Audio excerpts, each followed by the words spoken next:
لوگ ڈسکوری کرتے ہیں، ریسرچ کرتے ہیں، تو شاید ایسے لوگوں کا ابھی تک آپ کے ساتھ کوئی واسطہ نہیں پڑا۔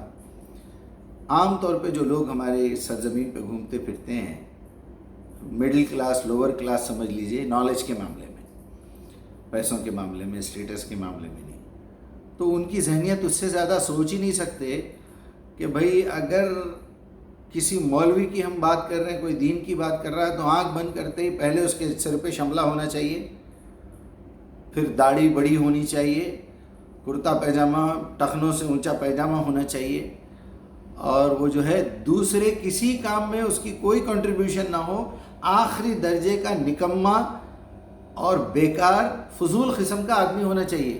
ارے وہ مولوی صاحب ہے، ان کو کیا معلوم کرنٹ کے بارے میں؟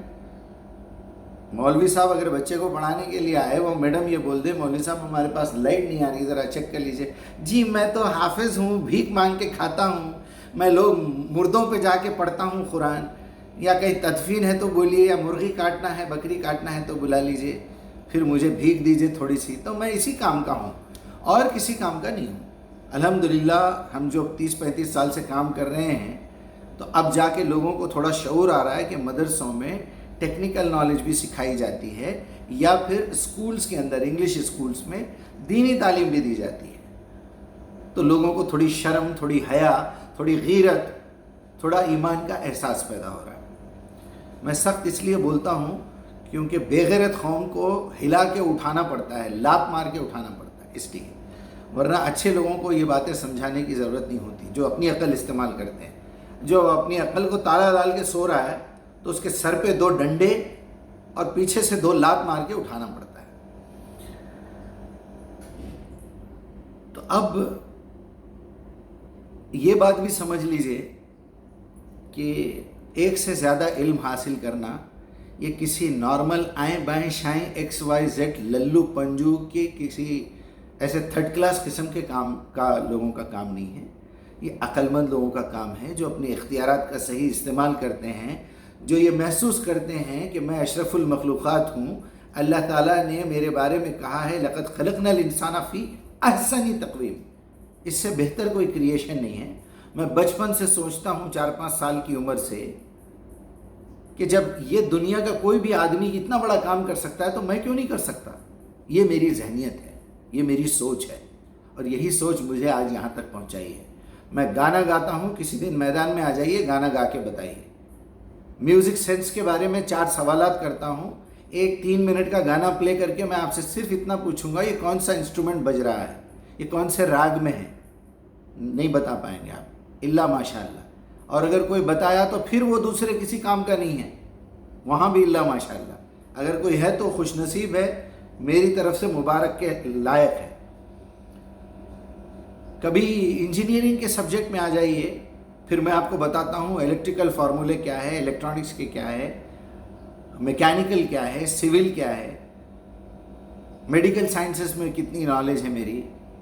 ارے بھائی علم فری ہے آپ کے پاس، اب تو موبائل میں فری ہے، بڑی بڑی بکس جو ہے PDF میں اپلوڈڈ ہیں۔ اگر ہم اپنے اندر اپنی ذات میں کمزور ہے، نکمے ہیں، ہمارے بھیجے میں یہاں سر میں کچرا بھرا ہوا ہے، دماغ نہیں ہے، استعمال نہیں کرتے اپنی عقل، تو دوسروں کو اپنے برابر کیوں سمجھتے؟ اور الٹا لوگ مجھ پہ طنز کرتے ہیں کہ مجیب صاحب آپ جو ہے اپنے آپ کو بہت ترمخا سمجھ رہے ہیں، آپ مسلمان ہو گئے تو ساروں کو کافر سمجھ رہے ہیں۔ میں کافر نہیں سمجھ رہا ہوں، میں غیر مسلم سمجھ رہا ہوں، جاہل سمجھ رہا ہوں، جس کے پاس انفارمیشن نہیں ہے، پلین پیپر سمجھ رہا ہوں میں لوگوں کو۔ جتنا بھی علم ہوگا بیچارے کے پاس، آرام سے سمجھاتا ہوں، نہیں سمجھے تو ذرا ہلاتا ہوں، پھر میرے ڈگریز بڑھتے جاتے ہیں۔ اور یہی طریقہ صحیح ہے، قرآن بھی اسی طریقے سے کبھی سمجھاؤ، کبھی ڈانٹو، کبھی مجادلہ کرو، پھر کبھی جو ہے ان کے ساتھ بات کرو، وجادلوا باللتی ہی احسن، اچھے طریقے سے مجادلہ کرو، پھر آخری میں مقاتلہ کرو۔ یقتل فی سبیل اللہ اموات، قتل۔ تو میرے بھائی آپ لوگ برا مت مانیے، میں ذرا سختی سے بولتا ہوں تاکہ لوگوں کے تھوڑے سے پردے کھلے، اور پردے بھی اسی کے کھلتے ہیں جس کی عقل، جس کے ضمیر کے اندر تھوڑا سا بھی جو ہے معیار ہو، انسانیت ہو، وہ یہ سوچتا ہے یار بندہ سخت بول رہا ہے لیکن سچ تو بول رہا ہے نا. یعنی جب اپنی کمزوری دور نہیں کر سکتے تو دوسرے کی اچھائی کو خراب کرنے کی کوشش کرنا. اب یہ تیسرا پوائنٹ بول کے میں اپنی بات کو ختم کرتا ہوں. اگر آپ یہ بات کسی ایسے پس منظر میں کہہ رہے ہیں کہ گانا حرام ہے تو پہلے اپنے دماغ کا علاج کرائیے، اپنے بڑوں کے دماغ کا علاج کرائیے، اپنے مسجد کے امام صاحب کے دماغ کا علاج کرائیے. جس نالائق آدمی کی کتابیں آپ پڑھتے ہیں، اگر پڑھتے ہیں تو اس نالائق آدمی کی کتاب کو ردی میں پھینک دیجئے اور یہ سارے کام چھوڑ کے سب سے پہلے قرآن پڑھیے، سمجھیے.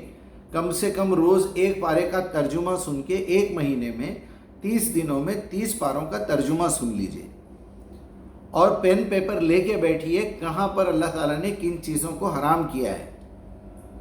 یہ اختیارات صرف اللہ کے پاس ہے، کس کو کہاں پیدا کرنا ہے، کب پیدا کرنا ہے، اس کا رزق، اس کا جوڑا، اس کی موت کب آنے والی ہے، قیامت کب آنے والی ہے، کس کی مغفرت ہوگی، کس کی نہیں ہوگی، کون جنت میں جائے گا، کون جنت میں نہیں جائے گا، دنیا میں کیا چیز حلال ہے کیا حرام ہے.